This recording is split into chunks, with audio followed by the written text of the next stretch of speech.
আসসালামু আলাইকুম রহমতুল্লাহ। প্রিয় ষষ্ঠ শ্রেণীর শিক্ষার্থী বন্ধুরা, আশা করি তোমরা সবাই অনেক অনেক ভালো আছো। গত ভিডিও ক্লাস পর্যন্ত আমরা মূলত তোমাদের ইংলিশ পাঠ্য বইয়ের লেসন 4 পর্যন্ত আলোচনা করে শেষ করেছিলাম, এবং আজকে থেকে আমরা সম্পূর্ণ নতুন একটা লেসন শুরু করতে যাচ্ছি। সেটা হচ্ছে থ্যাঙ্কস ফর ইউর ওয়ার্ক। ঠিক আছে, অর্থাৎ তোমার কাজের জন্য তোমাকে অনেক অনেক ধন্যবাদ। এরকম একটা পাঠ নিয়ে আমরা আলোচনা করতে যাচ্ছি। সো বন্ধুরা, চলো আমরা আমাদের মূল ভিডিও আলোচনা শুরু করে দিই। তবে ভিডিওটি শুরু করার আগে তোমাদের কাছে একটা ছোট্ট রিকোয়েস্ট থাকবে, যদি আমাদের এই চ্যানেলে কোনো ভিডিও তোমার কাছে কোনো রকমের হেল্পফুল মনে হয় তাহলে অবশ্যই আমাদের চ্যানেলটিকে সাবস্ক্রাইব করে দিবে। এবার চলো আমরা আমাদের মূল আলোচনা শুরু করে দিই। আফটার, এখানে কী লিখেছে একটু পড়ি আমরা। After completing the lesson students will be able to, ঠিক আছে, এই লেসনটা শেষ করার পর শিক্ষার্থীরা সক্ষম হবে টক অ্যাবাউট পিপুল, মানুষদের সম্পর্কে কথা বলতে, places and familiar objects in short and simple sentences.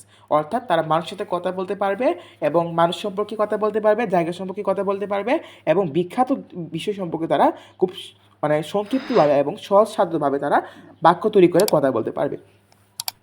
Ask and answer question, তারা কোয়েশ্চেন জিজ্ঞাসা করতে পারবে এবং উত্তর দিতে পারবে। পার্টিসিপেট, পার্টিসিপেট শব্দ অর্থ হচ্ছে অংশগ্রহণ করা। পার্টিসিপেট ইন শর্ট ডায়লগ, তারা ছোট ছোট ডায়লগ বা কথোপকথনে অংশগ্রহণ করতে পারবে। অ্যান্ড কনভারসেশন, এবং কথোপকথনে তারা অংশগ্রহণ করতে পারবে। অন ফ্যামিলিয়ার টপিক্স, কিছু জনপ্রিয় টপিক্স বা বিষয়বস্তুর উপর কিন্তু তারা তারা ডায়লগ বা কথোপকথন করতে পারবে। রিড অ্যান্ড আন্ডারস্ট্যান্ড টেক্সট, তারা পড়তে পারবে এবং বুঝতে পারবে টেক্সট বা পাঠ্যবস্তু সম্পর্কে। রাইট শর্ট প্যারাগ্রাফ, তারা ছোটো ছোটো প্যারাগ্রাফ যেগুলো আছে সেগুলো সম্পর্কে কিন্তু তারা শিখতে পারবে, ঠিক আছে, বা লিখতে পারবে। সো ফার্স্ট এখানে একটা অ্যাক্টিভিটি এ রয়েছে, বলা হয়েছে লুক অ্যান্ড সে, দেখো এবং বলো। ইউজ সুইটেবল ওয়ার্ড, সুইটেবল মানে হচ্ছে উপযুক্ত, সুইটেবল মানে হচ্ছে উপযুক্ত। Suitable words from the box to describe the occupation of each person below. Below শব্দের অর্থ কী জানো? বেলো শব্দের অর্থ হচ্ছে নিচে, ঠিক আছে। সো বলা হয়েছে যে তোমাদেরকে সুইটেবল বা উপযুক্ত ওয়ার্ড ব্যবহার করতে হবে এই বক্সের মধ্যে যে ওয়ার্ডগুলো রয়েছে সেই ওয়ার্ডগুলো দিয়ে, two describe the occupation. Occupation শব্দের অর্থ হচ্ছে পেশা, ঠিক আছে। মানে এই যে নিচে যে মানুষগুলো রয়েছে, 6টা মানুষের ছবি, এদের পেশা কী কী সেগুলো আমরা যাতে ডিসক্রাইব করতে পারি, সেটার জন্য আমাদের 6টার নাম এখানে দেওয়া রয়েছে, এবং প্রতিটা নামের সাথে কার কারটা বসবে সেটা আমাদেরকে খেয়াল করতে হবে। সো দেখো, ফার্স্টে যিনি রয়েছেন তিনি হচ্ছেন একজন ক্লিনার, তাই না? তিনি ক্লিন করছেন, তাহলে এটা হবে 1 নম্বরের সাথে ক্লিনার। জাস্ট 1 নম্বর লিখে দিই এখানে, ঠিক আছে। 2 নাম্বারটা হবে কী হবে বলো তো? Postman, postman. এবং 3 নাম্বারটা হবে নার্স, ঠিক আছে। এবং 4 নাম্বারটা হবে ওয়েটার। 5 নাম্বারটা হবে রিক্সা পোলার। রিক্সা পোলার মানে হচ্ছে যিনি রিক্সা চালান, ঠিক আছে, বা রিক্সা চালক। 6 নাম্বারটা কী হবে? নিউজ পেপার হকার, ঠিক আছে। সো এইটাই হচ্ছে, আশা করি তোমরা বুঝতে পেরেছো। এবার চলো আমরা 14 নম্বর কোশ্চেনটা একটু খেয়াল করি। বলা হয়েছে চুজ অ্যাপ্রোপ্রিয়েট ওয়ার্ডস। অ্যাপ্রোপ্রিয়েট মানে কিন্তু উপযুক্ত। Choose appropriate words from the box, এই বক্স থেকে, টু কমপ্লিট দ্য ডায়ালগ, মানে এই যে কথোপকথনটা এটা আমরা পূর্ণ করার জন্য এখান থেকে কিছু ওয়ার্ডস চয়েস করব বা ওয়ার্ডস নিব, উপযুক্ত ওয়ার্ডগুলো নিব। Then act out the dialogue in pairs. Act out মানে কি? তোমরা মানে অভিনয় করে দেখাবা এই ডায়লগটা, ঠিক আছে। সো বলা হয়েছে what does A cleaner do, মানে একজন ক্লিনার বা পরিষ্কার পরিচ্ছন্নতা কর্মী কী করে থাকেন। এ ক্লিনার ক্লিনস, একজন ক্লিনার পরিষ্কার করেন আওয়ার হাউসেস, আমার বাড়ি, আমাদের বাড়িগুলা, অফিসেস, আমাদের কর্মক্ষেত্র, অ্যান্ড ড্যাশ এক্সেট্রা। ড্যাশ কী হবে বলতো? ড্যাশ তুমি এখানে লিখতে পারো হচ্ছে আচ্ছা, আমরা এই কোশ্চেনটা একটু পরে আনসার করি, দাঁড়াও আমরা পরে অন্যগুলো দেখি একটু। What does a newspaper hawker, একজন নিউজ পেপার হকার কী করে? A hawker gives us newspaper every, এখানে কী হবে? এভরি মর্নিং, এভরি মর্নিং, এটা হবে মর্নিং, এটা হবে মর্নিং। আমি জাস্ট 3টা অঙ্ক লিখে দিলাম, তোমরা একটু খেয়াল করে নিবা। এটা হবে মর্নিং। এরপর what does A postman do, একজন পোস্টম্যান কী করে? একজন পোস্টম্যান, এ পোস্টম্যান ডেলিভার্স, সে আমাদের কাছে কি ডেলিভারি করে? কি ডেলিভারি করে বলো তো? লেটার্স, লেটার্স ডেলিভারি করে না? Letters, letters and other items to us, এবং অন্যান্য জিনিসপত্র আমাদের কাছে ডেলিভার করে। হোয়াট ডাজ এ রিক্সা পোলার, একজন রিক্সা পোলার কী করে? এ রিক্সা পুলার টেক্স আস ফ্রম অন, এটা কী হবে? অন প্লেস হবে না?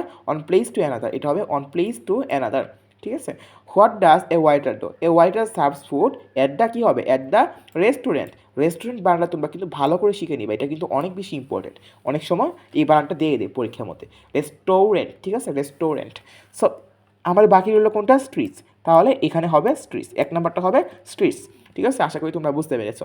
এবার আমরা অ্যাক্টিভিটি বিতে চলেছে, সেটা বলা হয়েছে রিড দ্য টেক্সট, নিচে পাঠ্যটা পড়ো, অ্যাবাউট বুলবুল, বুলবুল সম্পর্কে, and answer the question below, এবং নিচের কোয়েশ্চেনগুলো তোমাদেরকে আনসার করতে হবে। Bulbul collects rubbish from the শঙ্কর এরিয়াস ইন ঢাকা। শঙ্কর মানে হচ্ছে একটা এলাকার নাম বোঝানো হয়েছে। বুলবুল কালেক্টস রাবিশ, রাবিশ মানে হচ্ছে ময়লা আবর্জনা, ঠিক আছে। মানে বুলবুল ঢাকার শঙ্কর নামের একটা এলাকা থেকে তিনি মানে কী করেন, ময়লা আবর্জনা সংগ্রহ করেন। এভরি মর্নিং, অর্থাৎ প্রতিদিন সকালে, হি ওয়াকস আপ এট 5 o'clock, সে প্রতিদিন সকাল 5টা বাজে উঠে, and walks along the streets of Shankar, এবং তিনি কী করেন, এই যে শঙ্করের যে রাস্তাটা আছে সেই রাস্তাটা তিনি একা একা হেঁটে যান, টু কালেক্ট রাবিস্ট, মানে কি তিনি ময়লা আবর্জনা পরিষ্কার করার জন্য কী করে একা একা এই রাস্তাগুলো দিয়ে হেঁটে যান এবং ময়লা আবর্জনা তিনি কী করেন, কালেক্ট করেন বা সংগ্রহ করেন। People of Shankar put their rubbish in plastic bins, মানে এই যে শঙ্করের যে মানুষগুলো আছে বা জনগণ আছে তারা কী করে, তাদের ময়লাগুলো বা রাবিশগুলো তারা একটা প্লাস্টিক বিনের মধ্যে রেখে দেয়, অ্যান্ড লিভ দেম, এবং তারা সেগুলোকে মানে রেখে দেয় আর কি, যে in front of their houses, তাদের বাড়ির সামনে। Bulbul works from door to door to collect them, Bulbul প্রতিটা বাড়িতে যায়, ডোর টু ডোর মানে হচ্ছে প্রতিটা বাড়িতে যাওয়া আর কি, প্রতিটা বাড়িতে যায় সেগুলো সংগ্রহ করার জন্য। সামটাইমস, মাঝে মাঝে, the beans are very dirty and the smell bad, এই যে ঝুড়িগুলো এগুলো কিন্তু খুবই মানে বাজে গন্ধ থাকে মাঝে মাঝে, এবং সেগুলোর গন্ধটা কিন্তু খুবই বাজে হয় এবং অনেক অপরিষ্কার থাকে। But Bulbul does not mind, কিন্তু বুলবুল কখনো সেগুলো নিয়ে কোনো সময় মাথা ব্যথা করে না, বা সেগুলো নিয়ে তিনি কখনো মানে কিছু মনে করেন না আর কি। মাইন্ড মানে হচ্ছে কিছু মনে করে আর কি। He takes out everything from the bins, সে বিনের ভিতরে যা আছে সব কিছু সে নিয়ে নেয়, and push them in his band, এবং সে সবগুলো তিনি কী করেন, তার ব্যান্ড গাড়িতে রেখে দেন। হি বিলিভস দ্যাট, সে বিশেষ করে, অল জবস আর ইম্পর্টেন্ট, সে বিশেষ করে কি, যে প্রতিটা কাজে কিন্তু অনেক বেশি গুরুত্বপূর্ণ। He works hard every day, সে প্রতিদিন কাজ করে, অনেক বেশি পরিশ্রম করে, টু কিপ দিস এরিয়া, কি এই যে এরিয়াটা রয়েছে বা এলাকাটা রয়েছে সেটাকে পরিষ্কার পরিচ্ছন্ন রাখার জন্য। লাস্ট মান্থ, গত মাসে, Bulbul was sick for 2 days, Bulbul 2 দিনের জন্য অসুস্থ হয়ে গিয়েছিল। So he could not come to collect the rubbish, সে ময়লা আবর্জনা সংগ্রহ করতে আসতে পারে নাই। The people of Shankar were in great trouble, মানে যে ট্রাবল শব্দের অর্থ হচ্ছে বিপদে পড়া, ঠিক আছে, বিপদে পড়া, অর্থাৎ শঙ্কর এলাকার যে মানুষরা ছিল তারা কিন্তু বিপদে পড়ে গিয়েছিল, অনেক বড় বিপদে।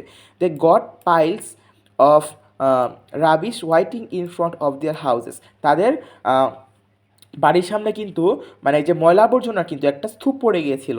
The whole area became dirty and unhygienic, পুরো এলাকা কী হয়েছিল, অপরিষ্কার পরিচ্ছন্ন হয়ে গিয়েছিল এবং আনহাইজেনিক হয়ে গিয়েছিল। আনহাইজেনিক মানে হচ্ছে অস্বাস্থ্যকর হয়ে গিয়েছিল। হোয়েন বুলবুল গট ওয়েল, যখন বুলবুল সুস্থ হলো, গট ওয়েল মানে হচ্ছে সুস্থ হওয়া, ঠিক আছে। গট ওয়েল এটা হচ্ছে গেট ওয়েলের পাস্ট ফর্ম, ঠিক আছে।